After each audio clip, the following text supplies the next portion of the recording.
Bocah ini bisa melihat warna roh. Roh yang masih memiliki umur akan tampak biru. Jiwa yang tidak memiliki siapapun melakukan pelimpahan jasa untuk mereka akan berwarna kuning. Dan mati karena penyebab yang tidak diketahui akan berwarna merah. Tapi jiwa mati 10 tahun ini penasaran dengan warnanya sendiri. Tapi Tun mengubah topik untuk menanyakan penyebab kematiannya. Hari itu adalah hari ulang tahunnya yang ke-22 Matt. Teman-temannya sedang bersiap untuk pesta ulang tahun untuknya. Tapi dia tiba-tiba merasa tidak nyaman. Membuatnya sadar bahwa penyakit jantungnya telah kembali. Jadi membuka laci tetapi tidak ada obat di dalamnya. Dia jatuh ke lantai dan perlahan kehilangan kesadaran. Ketika Matt bangun, dia telah menjadi roh tanpa jiwa. Dan umurnya juga berhenti di 22 tahun selamanya. Hari ulang tahunnya juga menjadi hari kematiannya. Setiap tahun pada hari ziarah ke makam, orang-orang yang datang ke kuburan sangat ramai. Hanya makamnya yang tidak dikunjungi. Sampai 10 tahun kemudian, ketika bocah itu muncul, semuanya menjadi berbeda. Melihat kuburan Matt yang ditumbuhi rumput di atasnya, Tun merasa menyedihkan. Dia mengeluarkan sebatang dupa dan 2 permen. Saya memberikannya kepada Anda, Kak. Matt sangat penasaran. Mungkinkah Tun bisa melihat dia? Pada hari ziarah ke makam kedua, Tun menyadari bahwa sebuah permen hilang. Apakah kamu tidak suka makan? Mengapa Anda hanya makan 1 permen? Jadi, apa yang ingin Anda makan? Jiwa bilang suka coklat dan daging panggang. Pada saat yang sama, dia juga merawat bocah itu dan menyuruhnya, cuaca panas sebaiknya memakai topi. Jika tidak, dia akan sakit. Tun sepertinya memikirkan sesuatu, dia dengan cepat pergi. Tahun ketiga, pada hari ziarah, Tun kembali lagi. Matt ragu apakah dia bisa melihat Matt atau tidak. Tapi Tun tidak peduli pada Matt. Bakar sendiri dupa lalu letakkan sesaji. Tapi yang tak terduga, yang mengejutkan, sajiannya adalah coklat dan daging panggang. Lebih dari itu, Tun juga mengenakan topi.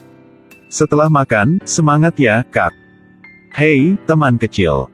Tahun depan, bawakan aku bakso ya. Pada hari keempat ziarah, Tun tiba tetapi tidak menemukan Matt. Kakak, saya membawakan Anda bakso ini. Kakak, Anda tidak di sini lagi kok? Bocah itu berpikir bahwa roh ini telah bereinkarnasi. Jadi dia menyalakan dupa dan meletakkan bakso dan pergi. Tiba-tiba terdengar suara. Tun berbalik ke arah itu kaget. Bisakah kamu benar-benar melihatku? Jangan berpura-pura tidak bisa melihat. Pada saat ini, ayah Tun berteriak memanggil Tun. Jadi dia mengambil kesempatan ini untuk melarikan diri. 2 teman baik Matt adalah Prince dan Ngok. Tidak percaya ada yang bisa melihat roh. Mereka memikir itu hanya dia salah melihat. Pada hari ziarah kelima, Matt terbangun oleh suara tangisan. Apakah Anda tahu bagaimana beberapa roh tidak dapat bereinkarnasi? Ada orang yang masih memiliki umur. Ada yang tidak ada siapapun melakukan pelimpahan jasa untuk mereka. Ada orang yang meninggal karena alasan yang tidak diketahui. Ayah Tun meninggal, bocah itu menangis sedih. Matt yang telah meninggal selama 15 tahun telah datang untuk menghibur anak itu. Ayahmu sudah ke surga. Dia yakin tahu bahwa kamu sangat tangguh dan pasti akan menjaga diri kamu sendiri. Setelah mendengarkannya, Tun segera menghapus air matanya. Ternyata dia memiliki kemampuan yaitu bisa melihat roh sejak kecil. Tapi ayah bocah itu tidak mengizinkannya melakukan itu. Karena jika melakukan itu, dia akan terlihat sebagai iblis. Seorang bocah dan iblis berdiri di depan batu nisan, berpegangan tangan, berjanji. Setelah itu, setiap tahun mereka akan bertemu pada hari ziarah. Dalam sekejap mata, telah datang hari ziarah ke-6. Pagi-pagi sekali Matt telah berdiri menunggu Tun. Tapi di tengah keramaian, masih belum ada sosok yang familiar muncul. Hal ini membuatnya kecewa. Tiba-tiba sebuah sosok melewati tubuhnya. Tun, ah. Matt segera mengejarnya. Tun. Matt ah. Aduh. Ternyata ini bukan Tun. Dia dulu kesepian, hari ini suasana hatinya bahkan lebih buruk. Tahun demi tahun. Banyak hari ziarah telah berlalu. Matt masih membawa harapan. Tapi orang yang dia ingin tunggu akan datang atau tidak. Melihat permen di kuburan orang lain, Matt mengingat kenangan. Tak disangka, di tepat saat ini. Kakak milik saya di sini.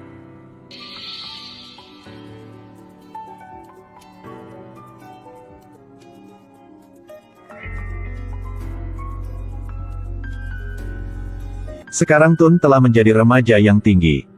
Bahkan lebih tinggi dari Matt. Ternyata setelah ayahnya meninggal, ibunya membawanya ke tempat yang jauh. Sampai tahun ini dia telah belajar mengemudi. Baru dapat kembali di sini. Teman baik tidak bertemu selama bertahun-tahun, jadi telah berbicara sampai matahari terbenam. Pada hari ziarah ke-11, Tun mengaku kepada Matt. Kak Matt, tolong tetap bersamaku. Manisnya cinta ini datang terlalu cepat dan terlalu berbahaya. Matt mengatakan kepadanya, tidak mungkin dia bisa meninggalkan kuburan ini. Kecuali seseorang membakar dupa dan membawanya pergi. Bertahun-tahun melihat roh, bagaimana mungkin dia tidak tahu tentang ini? Dia mengeluarkan dupa elektronik dari sakunya. Masalah telah diselesaikan dengan baik. Matt mengungkapkan senyum hangat. Sebelum pergi, Tun memberitahunya rahasia yang dia simpan di dalam hatinya. Aku melihat rohmu berwarna merah. Apa artinya ini? Ini berarti kamu meninggal bukan karena penyakit jantung. Lalu apa penyebab kematiannya? Manusia dan roh yang hidup bersama. Ada apa yang akan terjadi?